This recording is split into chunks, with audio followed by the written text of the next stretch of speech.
New York Democratic Socialist AOC leveling bombshell allegations on conditions at migrant detention centers after she joined a group of House Democrats who visited 2 detention facilities in Texas yesterday.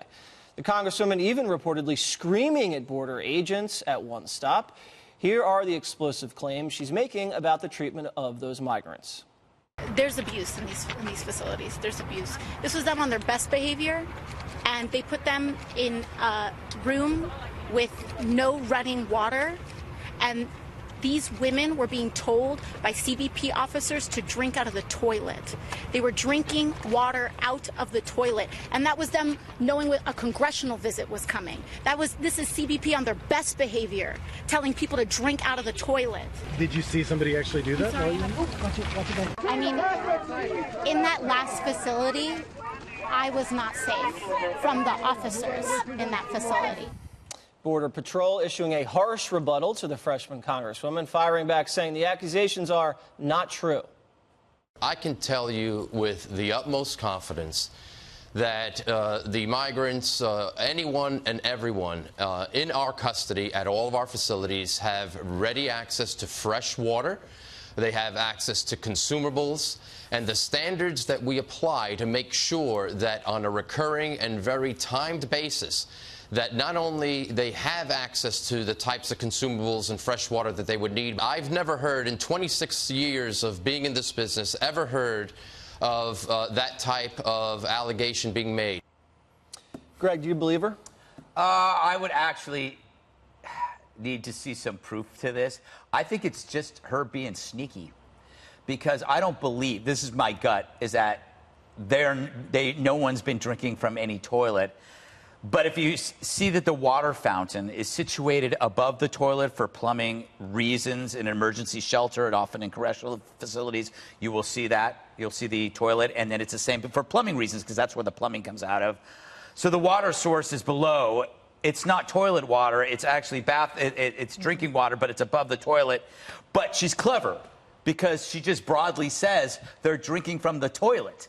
And people can go like, oh, yeah, because the toilet's there. So I think that what she did was she said something that is false, but directionally true. Like, meaning she could get away with it. I think the bigger story, too, is how the left has this free pass to demonize anyone. We've seen accusations of child abuse directed at people who work there. She suggested that these guys might sexually assault her. She doesn't feel safe around them.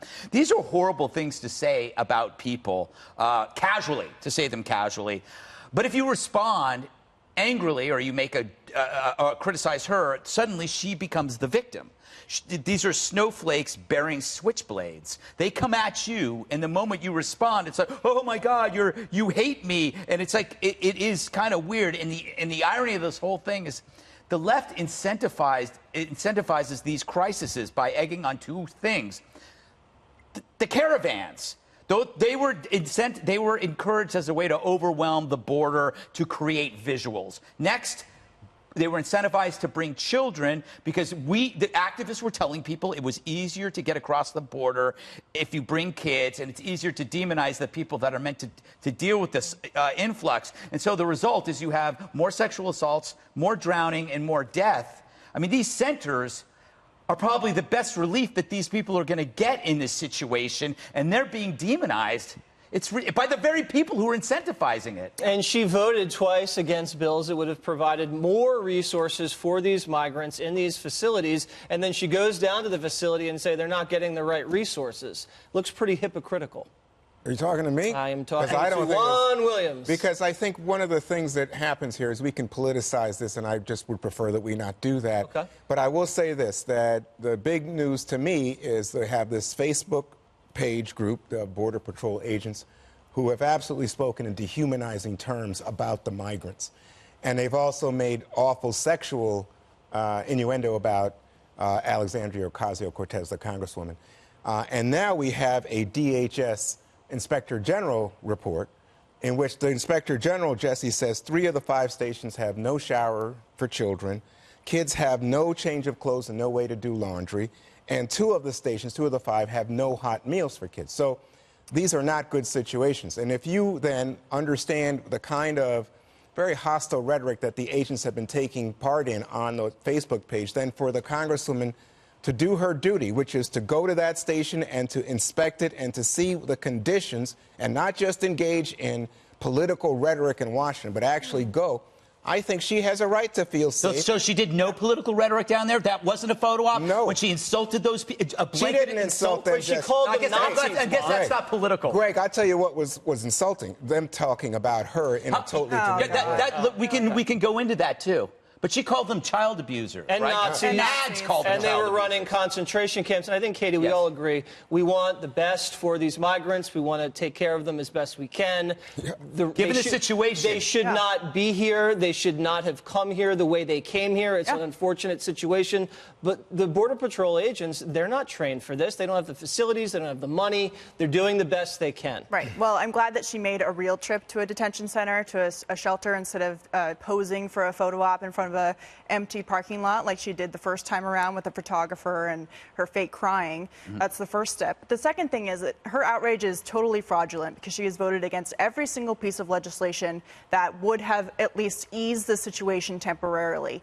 The reason why, Juan, you're seeing a lack of facilities, a lack of food, a lack of clothing for children is because the Border Patrol is overwhelmed. These facilities are meant for maybe 1,000 people. There are 4,000 or 5,000 people who are crowding these facilities. And that is happening because Congress and people like AOC continue to use this as a political talking point instead of actually solving the problem. When Wayfair sold beds to the Border Patrol to have beds for children who didn't have them, she led a boycott and said that they shouldn't be selling beds to children. And then she goes down there and says, why don't any of these children have any beds? Right. And so it's completely disingenuous. And the fact is that this can be fixed. And if you want to be part of the solution, then you don't just go down and call the Border Patrol sexual assaulters, sexual predators, and Nazis. You actually vote for things that make it better. Yeah, and some of the witnesses down there, Dana, according to the Washington Examiner, said that she went in, started yelling and screaming at the Border Patrol officers, refused a tour of the facility, and mischaracterized the conversation she had with the detainee. It is pretty astonishing that you can have several people all saying what she said about drinking water out of the toilet, and you can have several people all saying what you're just describing here, which is that how inappropriately she was acting and aggressively and hostile initially going in. And look, obviously emotions are running high. One of my favorite Beatitudes is, blessed are the meek. Who are the meek? The meek are the children. Are we responsible for taking care of the children?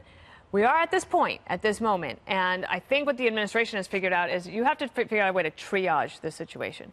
So one of the things they did today is, of all the immigration fights, they decide we're going to print the census without the citizenship question.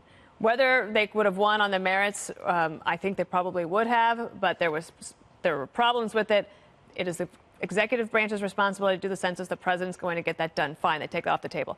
They just got the $4.5 billion signed last week. The president signs that into law. It's not even enough money.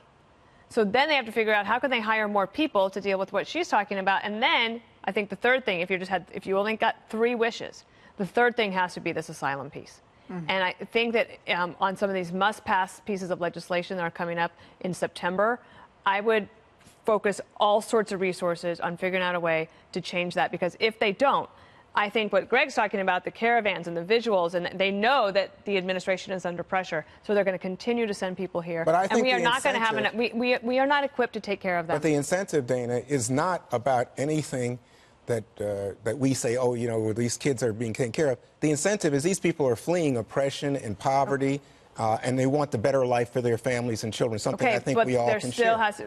Well, system. Then everybody could talk about how do you fix the problem at its source so that they don't want to leave. Yes. Like, I'm for that. And other countries should not be dictating our border policy by sending people.